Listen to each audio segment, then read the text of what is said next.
वर्तमान राज्य सरकार की वित्तीय माली हालत बहुत ख़राब है, जिसका उदाहरण आप लोग देख सकते हैं कि मैया सम्मान योजना में राज्य के मुखिया ने कहा था कि हम 18 से 50 साल तक के सभी महिलाओं को मैया सम्मान योजना देंगे और पहला किस्त में 57 लाख महिलाओं को पैसा देकर इन्होंने वोट ले लिया और आज नाम हटा के 37 लाख पर ही पहुँच गए।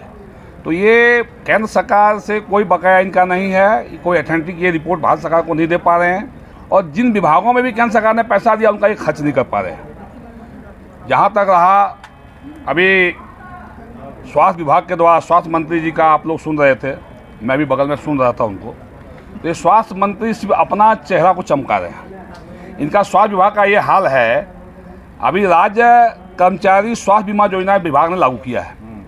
मार्च महीने से सभी राज्य के कर्मचारियों के वेतन से हर महीने 500 रुपया कटौती किया जाएगा और जो कर्मचारी रिटायर हो गए हैं उनके खाते से पेंशन से सालाना 6,000 रुपया काटा जाएगा। मैं पूछना चाहता हूं सरकार से, स्वास्थ्य मंत्री इरफान साहब से, कि आपने जिन अस्पतालों को जोड़ा है और जो टाटा AIG स्वास्थ्य विभाग को आपने इंश्योरेंस कंपनी को जोड़ा है, तो जो राज्य के जो बड़े अस्पताल है उसको क्यों नहीं आपने जोड़ा? इनका ना मेडिका को इन्होंने जोड़ा है, ना मेदांता को जोड़ा है, ना पारस को जोड़ा है, ना रिम्स को जोड़ा है। सिर्फ जो खाना पूर्ति वाले विभाग जो है अस्पताल हैं उनको इन्होंने जो है स्वास्थ्य विभाग में जोड़ने का काम किया ताकि कर्मचारियों का इलाज सही तरीका से नहीं हो, सीधे इंश्योरेंस कंपनी को फायदा दे। अगर कोई कर्मचारी बीमार हो जाएगा, अगर रांची से उसको बाहर रेफर करना पड़ेगा तो स्वास्थ्य विभाग का नहीं बल्कि इंश्योरेंस कंपनी से कर्मचारी को इजाज़त लेना पड़ेगा। तो ये कहीं ना कहीं इंश्योरेंस कंपनी को कमाने का फायदा देने का काम इस सरकार कर रही है। स्वास्थ्य विभाग की हालत ये हो गई है कि राज्य में कहीं भी आप डॉक्टर नहीं है, न ही डॉक्टर की कोई बहाली हो रही है। मंत्री के अंदर उत्पाद विभाग है, ये खाद्य आपूर्ति विभाग है, कहीं धान अधिप्राप्ति नहीं हुई। जो लक्ष्य था, लक्ष्य से काफ़ी पीछे रह गई। जहाँ तक अभी ये बार बार इनका बयान देख रहा हूँ, ये कह रहे हैं कि कभी ये आदरणीय रघुवर दास जी के बारे में बयान दे रहे हैं, कभी ये बाबूलाल मंडी जी के बारे में बयान दे रहे हैं, हमारे माननीय नेता प्रतिपक्ष के बारे में।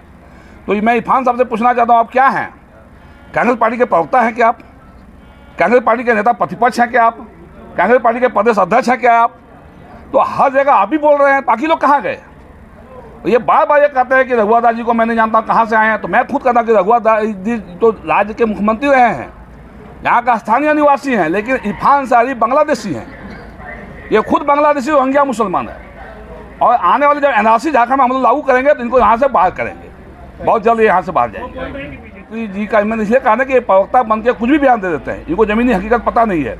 इनको वहाँ जाना चाहिए था, ये गए क्यों नहीं वहाँ पे? ज़मीनी हकीकत को इन्होंने देखा क्यों नहीं? क्या इस राज्य में कोई भी पर्व त्यौहार में इस तरह का हरकत एक धर्म विशेष के लोग द्वारा ही क्यों किया जाता है बार बार? जब मुस्लिम समाज का कोई पर्व होता है तो कहीं भी तो हिंदू समाज का धर्म को डिस्टर्बेंस नहीं करता है, लेकिन हिंदू समाज के साथ ऐसा क्यों होता है? जब से इस राज्य में ये सरकार बनी है, तुष्टीकरण की राजनीति में इस सरकार के मुखिया और सभी मंत्री अंधे हो गए। मैं सुदीप जी का भी बयान उस दिन विधानसभा में मैं जो है बाहर से लाइव में सुन रहा था, कहीं ना कहीं ये पूरी अंधा हो चुकी है और तुष्टीकरण की राजनीति ये सरकार को ले डूबेगी आने वाले समय में। ने कहा था कि मैं ज़्यादा परिवार से आता हूँ, तो भाई इन्होंने धर्मांतरण किया, तो जब इनके पूर्वज बांग्लादेशी रहे हैं, इसीलिए मैंने कहा कि बांग्लादेश से ही आए, इनके पूर्वज बांग्लादेशी रहे। और इरफान अंसारी जी बांग्लादेश में कई संपत्ति बनाए हैं, लगातार इनका वहाँ दौरा भी होता है। तो आने वाले समय में इसका मैं खुलासा करूँगा।